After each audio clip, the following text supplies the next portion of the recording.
বধূ বেশে সর্বপ্রথম আমার মাকেই দেখেছি। আমার বয়স তখন ৭। দূর থেকে আমার মাকে দেখছি। আমার মা বধূ সেজে বসে আছে। আমি লক্ষ্য করলাম আমার মা এদিক সেদিকে কিছু একটা খুঁজছে। হয়তো তিনি আমাকেই খুঁজছেন। মায়ের চোখ ছলছল করছে। খুঁজলেও কি, সে তো আমাকে ডাক দিতে পারবে না, আমাকে কাছে টানতে পারবে না, আর আমিও আমার মায়ের কাছে যেতে পারবো না। কি অদ্ভুত! আজ থেকে আমার মায়ের পরিচয় দিতে আমি পারবো না। এটা সম্পূর্ণ নানা বাড়ির লোকেদের আদেশ। যেই লোকটা আমার মাকে বিয়ে করেছিলেন সেই লোকটা আমার ব্যাপারে জানতেন। তবে তিনি জানতেন আমি অনাথ আশ্রমে আছি। আর আমার মাকে বাধ্য করিয়েছে বিয়ে করতে। মামাদের চাপেই মা বিয়েটা করছে। কতদিনই বা মামা বাড়ির লোকেদের ঘাড়ে বসে খাবো। আমার মায়ের একটা সেলাই মেশিন ছিল, সেটিও বিক্রি করে মামার টাকা কাজে লাগিয়েছে। আমার বাবা মারা যান রোড অ্যাক্সিডেন্টে। বাবার চেহারাটা আমার স্পষ্ট মনে আছে, কারণ আমি যে সব সময় বাবার সাথেই থাকতাম। যতক্ষণ বাসায় থাকতাম ততক্ষণই বাবার কোলে বসে থাকতাম। আমার বাবা নিজে হাতে খাইয়ে দিতেন আমাকে। রাতে কাজ শেষে যখন বাসায় ফিরতেন তখন আমি ঘুমিয়ে থাকলেও কোলে তুলে নিতেন। কত ভালোবাসা পেয়েছি বাবা মায়ের কাছে। বাবা মারা যাওয়ার পর আমরা একেবারে নিঃস্ব হয়ে যাই। বাবা দিন আনতো, দিন পার করতো। তবে কাজ করে কিছু টাকা গুছিয়ে মাকে সেলাই মেশিনটা কিনে দিয়েছিল। সেই মেশিন দিয়ে যেই টাকা পেত তাতে আমাদের সংসারই চলতো না। একটা পর্যায়ে বাধ্য হয়েই আমরা নানার বাড়িতে চলে আসি। ছোটোবেলায় দেখতাম ছেলে মেয়েরা কাঁধে ব্যাগ নিয়ে স্কুলে যাচ্ছে। আমারও তখন খুবই ইচ্ছে করতো ওদের সাথে আমিও স্কুলে যাই। তখন সবচাইতে বেশি ভালো লাগতো স্কুল ড্রেসটা, হালকা গোলাপি শার্ট আর কালো হাফ প্যান্ট। আহ, কত সুন্দরী দৃশ্য! এক ঝাঁক বন্ধুরা স্কুলে যেত।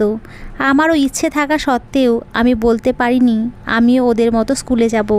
শীতের রাতে মা আমাকে কোলের মাঝে নিয়ে শুয়ে আছে। সুন্দর সুন্দর গল্প শোনাতেন, মাথায় হাত বুলিয়ে দিতেন। ও হ্যাঁ, আমার মাথায় তখন উকুন ছিল। মা রাতের অন্ধকারে বিলি কেটে উকুন আনতেন। তখন আমার কী যে ভালো লাগতো! আমি শুয়ে থাকা অবস্থায় মায়ের গলা জড়িয়ে ধরে বলেই ফেললাম, মা, আমিও স্কুলে যেতে চাই। দেখছো মা, ওরা কত সুন্দর কাপড় পরে একসাথে স্কুলে যায়, আমিও ওদের সাথে যাব। না রে বাবা, তোর ওদের মতো যাওয়া হবে না। আজ তোর বাবা বেঁচে থাকলে যেতে পারতি। এই কথাটা আমাকে বলেছিস আর কারো সামনে বলিস না, তোর মামারা শুনলে তোরে মারবে নে। মা, আমিও ওদের সাথে খেলতে চাই। আমাকে ওদের মতো জামা প্যান্ট বানিয়ে দাও। দিব বাবা, দিব, তবে এখন না। তুই বাবা ঘুমা। আমি তোকে ঘুম পাড়িয়ে দিচ্ছি। কপালের উপরে পানির ফোঁটা অনুভব করলাম, তার মানে মা কাঁদছেন। শাড়ির আঁচল দিয়ে তার চোখটা মুছে আমার কপালে একটা চুমু দিলেন। আমি মায়ের গলা ধরে ঘুমিয়ে পড়লাম। আজ মাকে ভীষণ মনে পড়ছে। মায়ের জন্য মনটা ছটপট করছে। ইস, মায়ের যদি দেখা পেতাম! আমার শেষ নিঃশ্বাস ত্যাগ মায়ের কোলেতেই মাথা রেখে করতে চাই। মায়ের হাত বুলানিতে যেন আমার মৃত্যু হয়। আমার শরীরে মরণব্যাধি ক্যান্সার ধরা পড়েছে, যার কোনো চিকিৎসা নেই। ডাক্তার বলেই দিল আমার আর এই পৃথিবীর আলো বেশি দিন দেখা হবে না। তবে আল্লাহ যদি সহায় হন তাহলে ইনশাল্লাহ সুস্থ হয়ে যাব। তবে সম্ভাবনা 1%। ডাক্তার দেখিয়ে আশফাক চৌধুরী আমাকে বাসায় নিয়ে গেলেন। তিনি আমাকে নিজের সন্তানের মতোই দেখেন। আমিও তাকে বাবার মতোই সম্মান করি। তবে বাবা ভাবতে পারি নাই আমার মায়ের যেদিন বিয়ে হয় সেদিনই নানা বাড়ি থেকে বেরিয়ে পড়ি। ফিরে আসার সময় আমার মাকে একটা পলক দেখে আসি। তখন বরযাত্রীতে নানা বাড়ি ভরে গেছে। সবাই বরযাত্রী নিয়ে ব্যস্ত। আমার মা বসে বসে কান্না করছে। কিন্তু কেন যে কান্না করছে সেটা হয়তো কেউ অনুভব করতে চায়নি। কখনো কেউ বুঝতে চায়নি যে আমার মা তো আমার জন্যই কান্না করছিল।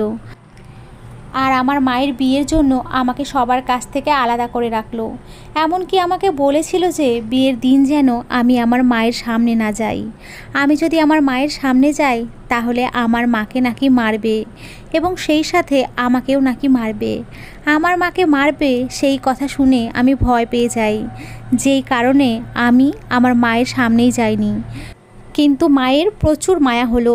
আমি আর কিছুই না ভেবে নানা বাড়ি থেকে অচেনা জায়গার উদ্দেশ্য বেরিয়ে পড়ি। কোথায় যাব, কোথায় থাকবো তা ভাবিনি। বিকেলবেলা হাঁটতে হাঁটতে অনেক দূরে চলে গেলাম। রাস্তায় রাস্তায় ঘুরতে থাকলাম। কেউ আমাকে একটাবার খাবারও দিল না। প্রায় 2টা দিন আমি না খেয়ে রাস্তায় রাস্তায় ঘুরে বেরিয়েছিলাম। গভীর রাতে আমি একটা ল্যাম্প পোস্টের নিচে বসেছিলাম। ল্যাম্প পোস্টের নিচে বসে থাকার কারণে আমার কপালটা খুলে গেল। আমাকে একা বসা দেখে আশফাক চৌধুরীর চোখে পড়ল। তিনি গাড়ি থেকে নেমে আমার সামনে গিয়ে দাঁড়ালেন। আমার সামনে গিয়ে বললেন, এই ছেলে, তুমি এখানে কি করো? এত রাতে তোমার মতো একটা বাচ্চা ছেলে এখানে থাকে? আর বাহিরে তো প্রচুর ঠান্ডা। আমার তো কেউ নেই, আমি তো রাস্তায় রাস্তায় ঘুরেই বেড়াই। আমাকে কয়টা টাকা দিবেন? আমি কিছু খাবার কিনে খাইতাম। আমি 2 দিন ধরে না খেয়ে আছি। তুমি আমার সাথে যাবে? সেখানে গেলে অনেক খাবার পাবে। তোমার বাবা মা কোথায় থাকে? যাব। আমাকে খাবার দিলেই হবে। তোমার আত্মীয় স্বজন কে কে আছে? এই পৃথিবীতে আমার কেউ নেই, তুমি আমার সাথে চলো। আমি আর কিছু না বলেই আশফাক চৌধুরীর সাথে তার গাড়িতে উঠে বসলাম। তার বাড়িতে নিয়ে একটা মহিলার সাথে আমার পরিচয় করিয়ে দিল। বুঝতে পারলাম যে তিনি হয়তো আশফাক চৌধুরীর স্ত্রী। সেই থেকে আজ এই পর্যন্ত আমার আসার জন্য সব কিছুরই অবদান এই আশফাক চৌধুরীর। তবে তাকে আমি কখনো বাবা বলে রাখিনি, সব সময় আঙ্কেল বলেই রাখতাম। আশফাক চৌধুরী আমার নতুন জীবন ফিরিয়ে দিলেন। তিনি আমাকে গোছ গাছ করে একটা স্কুলে ভর্তি করিয়ে দিলেন। আমি পড়াশোনা করতে লাগলাম। আস্তে আস্তে পড়াশোনা করে আমি প্রতিষ্ঠিত হতে লাগলাম। আমার বাহিরে অনেক বন্ধু বান্ধব হতে লাগলো। তার ছোট একটা মেয়ে আছে। আমি অবসর সময়ে তার মেয়েকে নিয়ে খেলতাম। তিনি আমার জন্য এত কিছু করেছে, তবে কখনো তার বাসার ছিটে ফোটা কাজও করতে দেয়নি। আমাকে সব সময় সন্তানের মতোই আগলে রেখেছেন। কিন্তু কেন বা কোনো কারণে আমাকে সে সন্তানের চোখে দেখেছে, এখনো সেটা আমার অজানা। তিনি অনেক টাকা পয়সার মালিক। এই জীবনে তার মতো মানুষ পাওয়া আসলেই অনেক ভাগ্যের ব্যাপার। আমার অপূর্ণতা যেন তিনি পূরণ করেছেন। গতকাল ডাক্তার দেখিয়ে যখন ডাক্তার রিপোর্ট দিল যে আমার ব্লাড ক্যান্সার, তখন তিনি হাউ মাউ করে কেঁদে উঠলেন। আমি নিশ্চুপ নির্বাক হয়ে বসে আছি। কিছু বলার জন্য আমার মাঝে শক্তি ছিল না। আমি তার হাত ধরে বললাম যে, আঙ্কেল বাসায় চলেন। আজ তাকে বললাম আমি একটু বাবার কবরের কাছে যেতে চাই। আমি আমার বাবার কবরটা দেখতে চাই। এবং এটাও বললাম আমি আমার মায়ের সাথেও একটু দেখা করতে চাই। আমার মা কেমন আছে, কোথায় আছে, আমি একটু দেখতে চাই। সেই ছোটবেলায় আমি আমার মায়ের কাছ থেকে দূরে চলে এসেছি। আর কখনো তার সামনে যাইনি, এমনকি তার খোঁজ খবর রাখতেও যাইনি। আমি তার খোঁজ খবর রাখতে গিয়ে যদি আমার মায়ের সমস্যা হয়। আমার কথা শুনে আঙ্কেল আমার দেশের বাড়িতে আসার জন্য তৈরি হলেন। তিনি তার গাড়ি নিয়ে আমাকে নিয়ে রওনা হলেন। আমি যখন আমার নিজ এলাকার মধ্যে প্রবেশ করি, কেউ আমাকে চিনতে পারেনি। আমিও সেই গ্রামে গিয়ে সবকিছু ভুলে যাচ্ছি। একটা নতুন গ্রাম, অপরিচিত একটা গ্রাম। আগে যেভাবে ছিল তার কিছুই নেই। গ্রামের বাড়িতে গিয়ে আমার দাদার নাম বলার পরে সেই বাড়িটি দেখিয়ে দিলেন এক লোক। অবশ্য আমি আমার পরিচয় দেইনি। আমি সন্ধ্যার পরে চুপে চাপে আমার বাবার কবরের কাছে গেলাম। বাবার কবরের কাছে গিয়ে আমার চোখ আটকাতে পারলাম না। আমি হু হু করে কেঁদে দিলাম।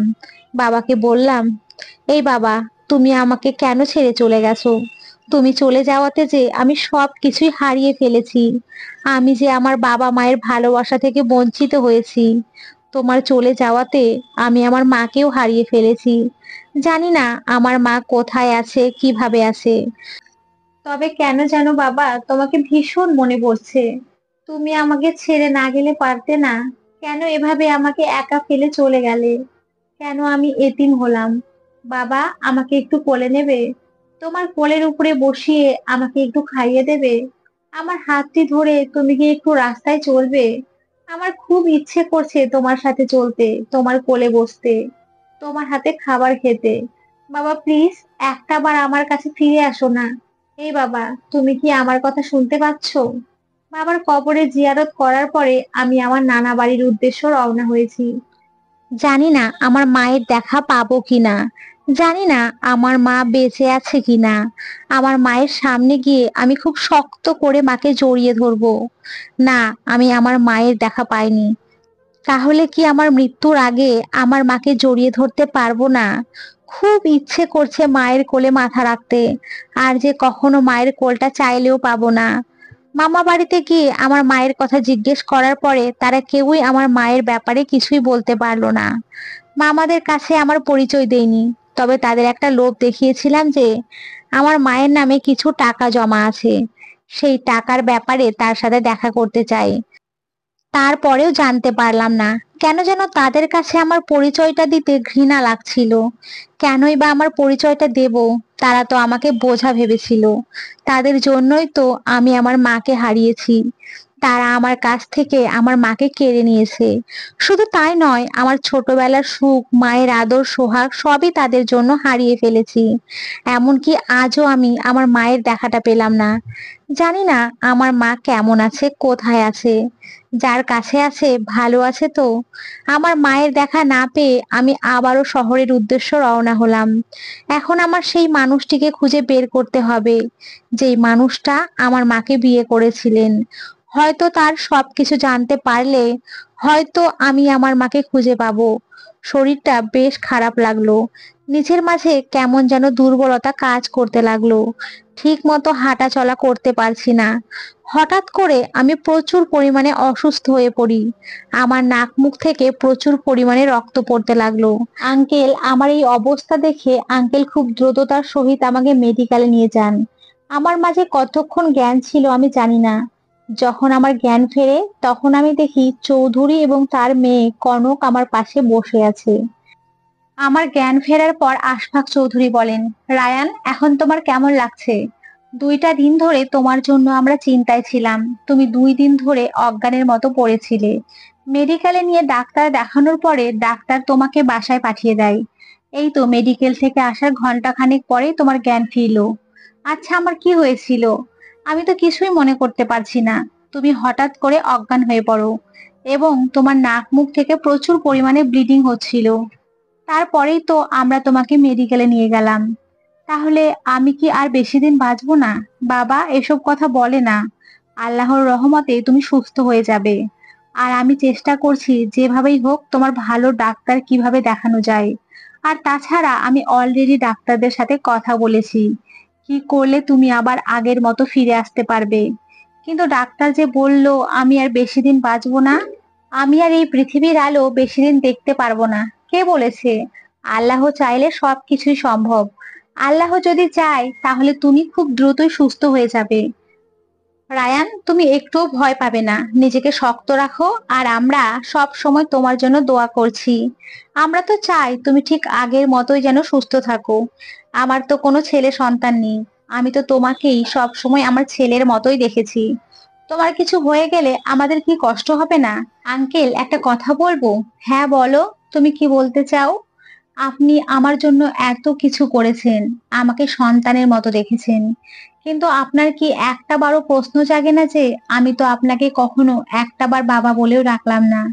জানেন, আমি যখনই চোখ বুঝি তখনই কেন যেন আমার চোখের সামনে বাবা এসে হাজির হন। তিনি সব সময় আমাকে তার কাছে ডাকেন। আমার মনে হয় আমার বাবা আমার হাত ধরে হাঁটছেন। আমার মনে হয় আমার বাবা আমার পাশে ছায়ার মতো আছেন। আমি কি করে আপনাকে বাবা বলে ডাকবো? আমার বাবা যে আমার পাশেই থাকেন সব সময়। কিন্তু আপনি আমার বাবার মতন। আমার বাবার চাইতে একটুও কম করেননি। আপনি আমাকে সেই রাস্তা থেকে তুলে এনে আমাকে মানুষ করেছেন, আমাকে প্রতিষ্ঠিত করেছেন, আমাকে আপনাদের মতো বিলাসিতার মাঝে রেখে মানুষ করেছেন। সব সময় আমার চাওয়া সবকিছুই পূরণ করেছেন। আমি না চাইতেও আপনারা আমার পাশে ছিলেন। আমার যে কোনো ছেলে নেই, তুমি তো আমারই ছেলে। আঙ্কেল মানুষ মাত্রই ভুল করে।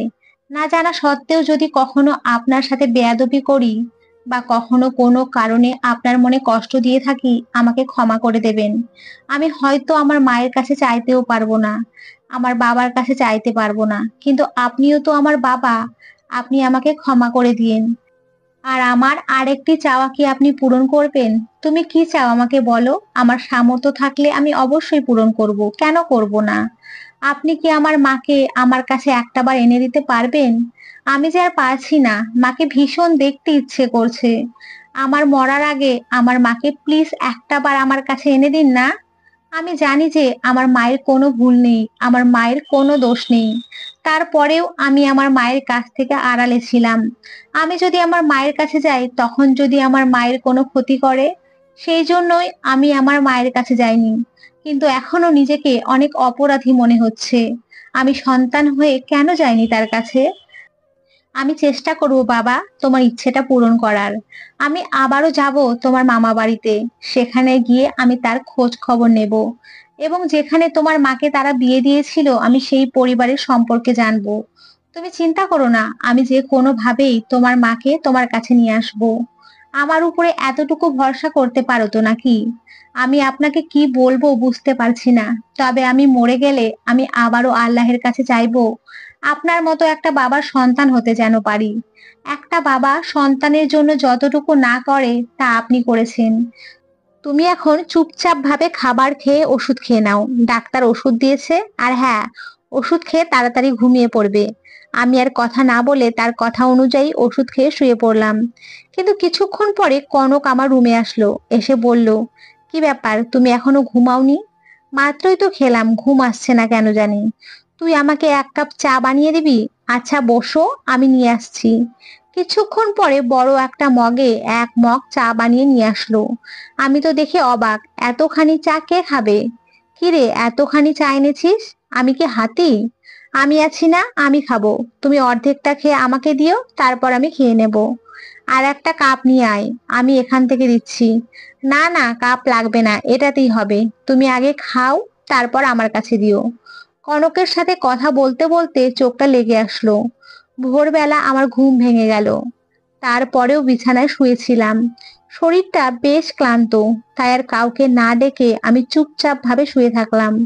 কিন্তু হঠাৎ করে কনকের কণ্ঠ ভেসে আসলো।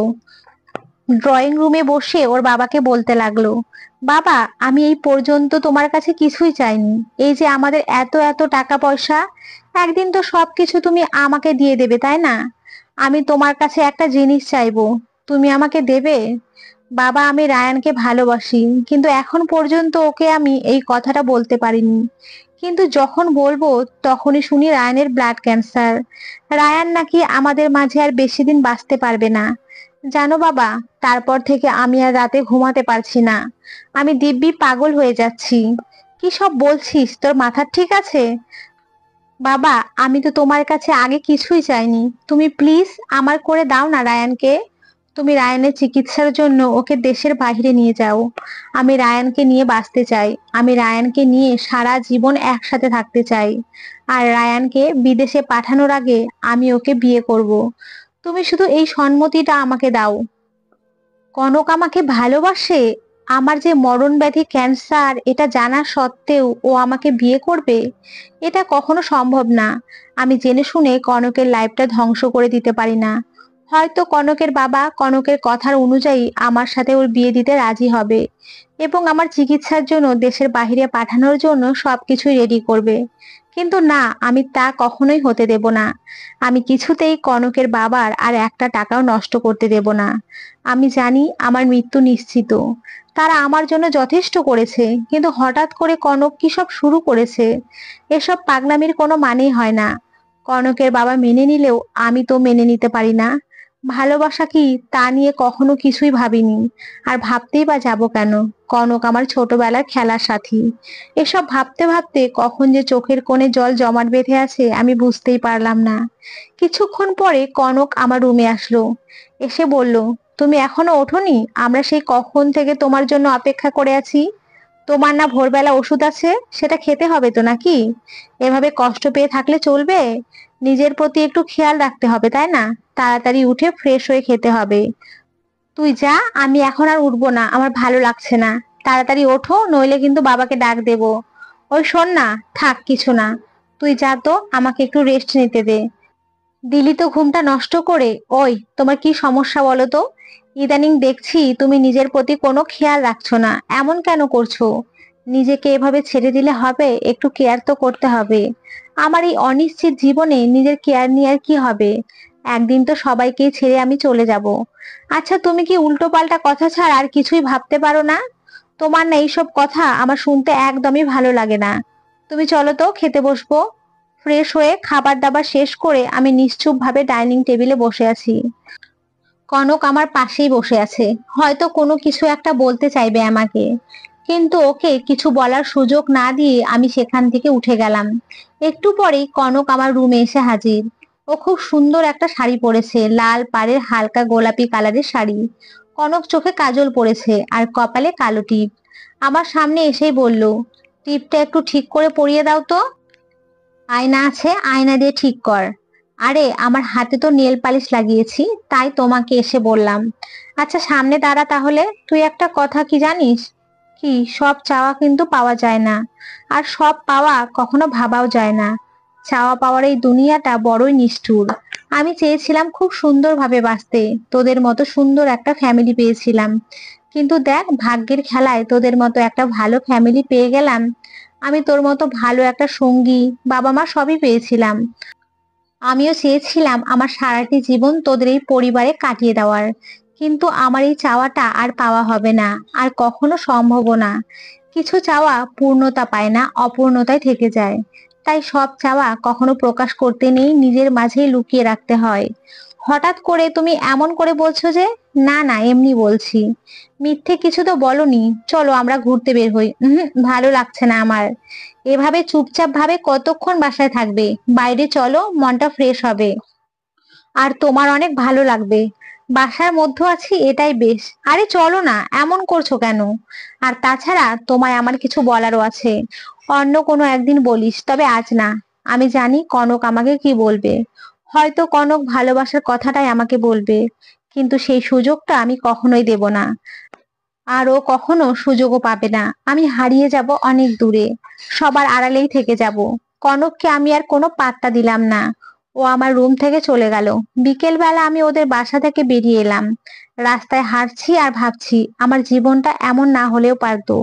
সেই ছোটবেলায় আমার লাইফটা নষ্ট হয়েছে, তখন মরে গেলে সেটাই অনেক ভালো ছিল। কিন্তু আমি যে কনকের পরিবারে সবার মায়ার জালে আটকে গেছি। ওদের কাছে সুন্দর একটা পরিবার পেয়েছি আমি। আজ আমার বাবা বেঁচে থাকলে হয়তো এমন সুন্দর একটা পরিবার আমারও থাকতো। আমার নিজের মায়ের ভালোবাসাটা পেতাম, বাবার কেয়ার পেতাম, আর কিছু না হোক বাবা আমাকে শাসন করতে পারতো। আস্তে আস্তে সন্ধ্যা ঘনিয়ে আসছিল, শহরের লোকজন ব্যস্ত হয়ে গেল। জঞ্জাট, রাস্তার লোকজনের সমাগম যেন শহরটাকে পুরোই ব্যস্ত করে ফেলেছে। আমি ল্যাম্প পোস্টের নিচে, কেউ কেউ ভালোবাসা বিক্রি করে, আবার কেউ বেলুন বিক্রি করে, আবার কেউ হাওয়াই মিঠাই বিক্রি করে। একটা হাওয়াই মিঠাই নিয়ে রাস্তার পাশে বসে আছি। মাথার উপরে ল্যাম্পপোস্ট, ছোটদের মতো হাওয়া মিঠাই ছিঁড়ে ছিঁড়ে মুখে পুড়ে নিচ্ছি। ফিরে গেলাম সেই 7 বছরের বয়সটাই, যে দিনটাতে আমি বাসা থেকে বেরিয়ে পড়েছিলাম। সেদিন রাতে আমার প্রচুর পরিমাণে খিদে লেগেছিল। আমার পাশে দাঁড়িয়ে এক লোক সেই সময় হাওয়া মিঠাই বিক্রি করছিল। আমার খুব খেতে ইচ্ছে করছিল, কারণ আমার পেটে যে প্রচুর ক্ষুধা ছিল। আমি কিছু না বুঝে সেই লোকটার কাছে আমি হাওয়া মিঠাই চেয়ে বসলাম। হাওয়া মিঠাই আমার হাতে দিয়ে সেই লোকটা আমার কাছে টাকা চাইলো, কিন্তু তখন আমি টাকাটা দিতে পারিনি। কোত্থেকে দেব? আমার কাছে টাকা ছিল না। যখন আমি তার হাতে টাকাটা দিতে পারিনি, সেই লোকটা আবার আমার হাত থেকে হাওয়াই মিঠাই টেনে নিয়ে গেল। হয়তো তখন অনেক গালাগালি করেছিল, কিন্তু আমার পুরোটা মনে নেই। ভিখারির বেশে রাস্তায় রাস্তায় ঘুরেছিলাম সেদিন, আর তখন ভিখারির মতো হয়েও ছিলাম।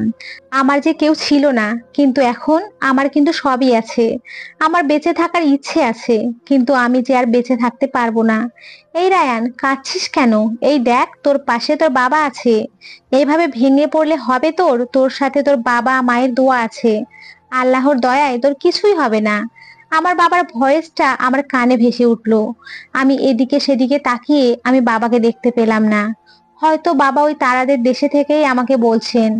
আমার বাবা তো সব সময় সাথেই থাকেন। আমি চোখ বুজলে আমি আমার বাবার চেহারাটা দেখতে পাই। তার হাসি হাসি মুখটা আমার সামনে ভেসে ওঠে। রাস্তার পাশ দিয়ে নিশ্চুপ ভাবে হাঁটছি, এক ল্যাম্পপোস্ট থেকে আর এক ল্যাম্পপোস্টের নিচে। ঘড়ির দিকে তাকিয়ে দেখি রাত অনেক বেজে গেছে। আজ আর কনকদের বাসায় যাব না। আজকে রাতটা এই রাস্তাতেই কাটিয়ে দেব। হয়তো এটাই হবে আমার রাতের শেষ ভ্রমণ। কিছুক্ষণ পরে কনকের বাবা আমাকে ডাক দিলেন। রায়ান, এই রায়ান, তুমি এখানে? আর তোমাকে আমি সারাটা শহর খুঁজেছি। তোমায় নিয়ে তো অনেক টেনশনে পড়ে গেছিলাম। এভাবে কাউকে না বলে না জানিয়ে রাস্তায় বের হওয়া ঠিক হয়েছে? তুমি এখনো অসুস্থ, যে কোনোভাবে অ্যাক্সিডেন্ট ঘটে যেতে পারতো। তুমি কি বোকা নাকি? চলো বাসায় চলো। আমি আর কিছু না বলে আশফাক আঙ্কেলের সাথে বাসায় চলে গেলাম। আশরাফ আঙ্কেল আমাকে সাথে নিয়ে খেতে বসলেন। তিনি আমাকে বললেন, রায়ান, তোমাকে নিয়ে বিদেশ যাওয়ার সমস্ত কাগজপত্র রেডি করে ফেলেছি। আমাদের আর 20 দিন পরে ফ্লাইট। তুমি নিজেকে সেইভাবে তৈরি করে নাও। আর হ্যাঁ, ঔষধ কিন্তু বাদ দিও না। ইনশাল্লাহ বিদেশ থেকে রোগ মুক্তি করেই আমরা দেশে ফিরবো। সরি আঙ্কেল, আমি আর বিদেশে যাব না। আমার মৃত্যুটা এই দেশের মাটিতেই হোক। আমি জানি যে আমার মৃত্যু নিশ্চিত। শুধু শুধু আপনারা কেন টাকা নষ্ট করবেন? আমাকে নিয়ে কেন আপনারা চিন্তায় থাকবেন? যতদিন বেঁচে থাকি আপনাদের মাঝেই থাকি। আপনারা তো আমার জন্য অনেক কিছুই করলেন, আর কত করবেন। প্লিজ আমাকে ক্ষমা করুন। আমি চিকিৎসার জন্য দেশের বাহিরে আর যাব না। তুমি বললেই হবে নাকি? তুমি এতদিন যেমন আমাদের কথা শুনে এসেছো, আজও আমাদের কথা তোমার শুনতে হবে। রাতের বেলা খাবার খেয়ে ছাদে চলে গেলাম। তখন রাত 2:30টা হবে। অনেক সুন্দর আজকে চাঁদটা। আমি ছাদের এক কোণে দাঁড়িয়ে চাঁদ দেখতেছিলাম, কিন্তু হঠাৎ করে কনক পিছন থেকে এসে আমাকে খুব শক্ত করে জড়িয়ে ধরলো এবং জড়িয়ে ধরে হু হু করে কেঁদে দিল। আমি কনককে ছাড়িয়ে নিলাম। ছাড়িয়ে নিয়ে সামনে এনে বসিয়ে বললাম, কি পাগলামি শুরু করেছিস বলতো?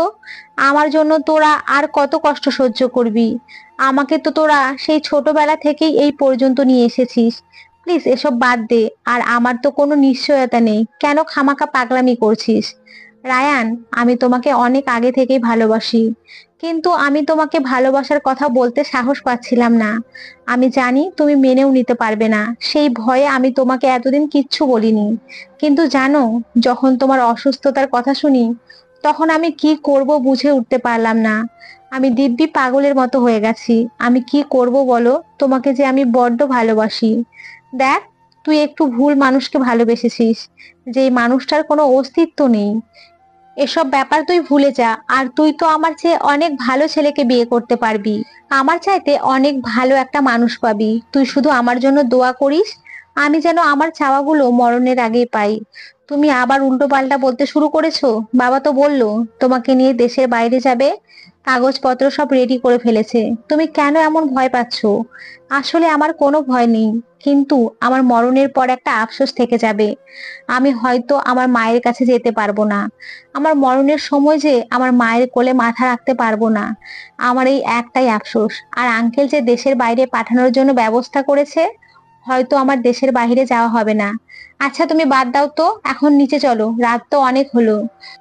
তুমি এখনো এত রাতে ছাদে কেন? কনকের সাথে কথা বলা শেষ করে আমি নিচে চলে আসলাম। বিছানায় হেলান দিয়ে শুয়ে আছি। ইস, আমিও যদি অন্যান্যদের মতো স্বাভাবিকভাবে থাকতে পারতাম, বাবা মার কাছে থাকতে পারতাম, আমি সব চাইতে বেশি সুখী হতাম। পরের দিন সকালবেলা কনক আমাকে জাগিয়ে দিয়ে 1 কাপ কফি নিয়ে আসলো।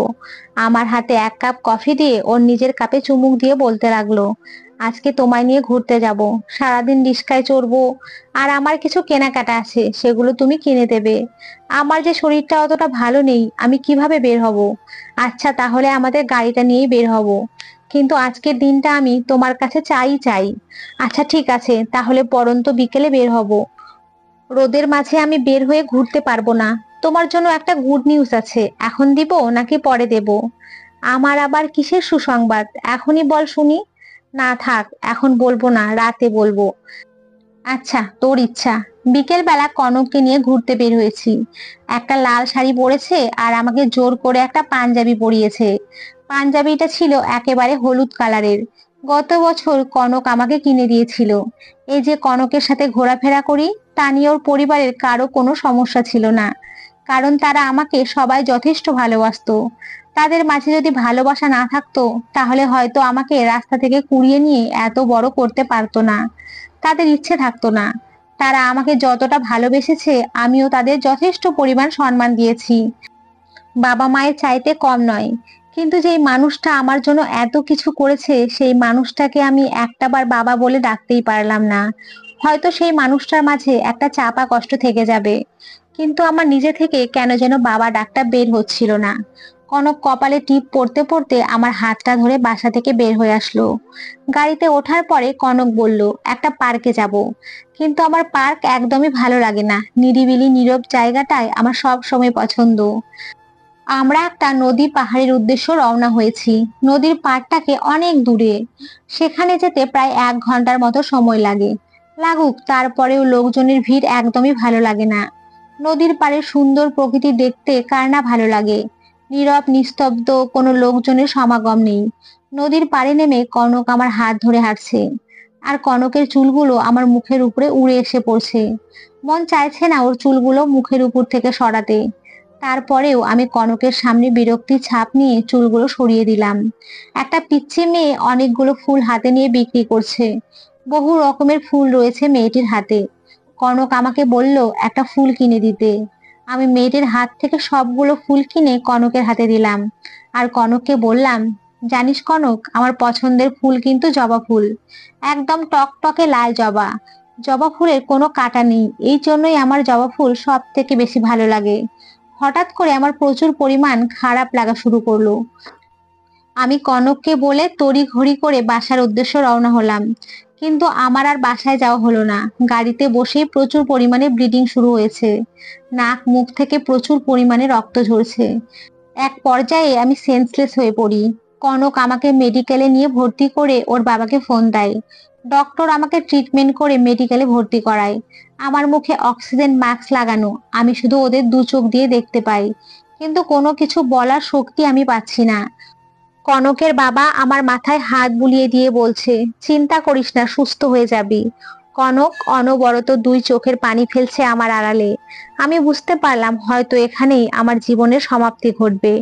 ডক্টর আমাকে ইঞ্জেকশন দিয়ে ঘুম পাড়িয়ে দিয়ে গেলেন। আমি যখন চোখ মেলে তাকাই তখন দেখি সবাই আমার চারিপাশে বসে আছে। 2জন লোক আমার মুখের সামনে এসে বলল। একজন লোক ছিল অপরিচিত, আর ছিলেন আমার মা। আমি মাকে চিনতে একদমই ভুল করিনি। আমার মা আমার চোখের দিকে তাকিয়ে আছে নির্বাক হয়ে। সে কোনো কথা বলতে পারছে না। তার 2 চোখ থেকে জল গড়িয়ে পড়ছে। আমার মা হয়তো আমাকে কিছু বলতে চাচ্ছিলেন, কিন্তু কেন যেন তার মুখ থেকে কিছুই বের হচ্ছে না। আমার মা আমার বুকের উপরে মাথা রেখে হু হু করে কেঁদে উঠলেন। আমার মুখ থেকে অক্সিজেনের মাস্কটা সরিয়ে আমার মাকে বললাম, মা, মা, আমার মাথাটা তোমার কোলের উপরে নেবে। আমি শুধু মাকে এতটুকুই বলতে পেরেছিলাম। ডক্টর আমার মুখে আবারও মাস্ক লাগিয়ে দিলেন, কিন্তু ততক্ষণে আমার নিঃশ্বাস ঘনিয়ে আসলো। আমার নিঃশ্বাস নিতে অনেক কষ্ট হচ্ছে। আমার বুকের উপরে অনেক ভারী পাথর রেখেছে কেউ হয়তো, এমন মনে হচ্ছে। আমার মা আস্তে করে তার কোলের উপরে আমার মাথাটা নিলেন। আমার মাথায় হাত বুলিয়ে দিচ্ছেন মা, আর তার চোখের পানি টপ টপ করে আমার কপালের উপরে পড়ছে। আমার খুব ইচ্ছা হয়েছিল আমার মাকে খুব শক্ত করে জড়িয়ে ধরবো, কিন্তু সেই শক্তিটুকু আর আমার মাঝে নেই। আমার সমস্ত শক্তি হারিয়ে ফেলেছি। আমার মাকে অনেক কিছু বলার ছিল, কিন্তু আমি তাকে কিছুই বলতে পারলাম না। কনকের বাবাকে হাজারো ধন্যবাদ। তার ঋণ কেউ শোধ করতেও পারবে না। তিনি আমার শেষ চাওয়া পাওয়া পূরণ করেছেন। এমন বাবা পাওয়া আসলে ভাগ্যের ব্যাপার। সবাইকে নিয়ে আমার অনেক কথা জমেছিল, কিন্তু ততক্ষণে আমার নিঃশ্বাস একেবারে বন্ধ হয়ে গেল। সব চাওয়া পূরণ হয় না, সব পাওয়া চাইতেও হয় না। চাওয়া পাওয়ার এই খেলায় কে হেরে যাবে কে জিতে যাবে তা কখনো কল্পনাও করা যায় না। হাজারো চাওয়া ব্যর্থ হয়ে যায়, আবার একটা চাওয়া নিমিষেই ধ্বংসে পরিণত হয়। কেউ চায়, আবার কেউ পেয়েও হারিয়ে ফেলে। বন্ধুরা, তোমরা সকলেই খুব ভালো থেকো, সুস্থ থেকো। সকলকে অসংখ্য ধন্যবাদ। নমস্কার বন্ধুরা, ভালো থেকো।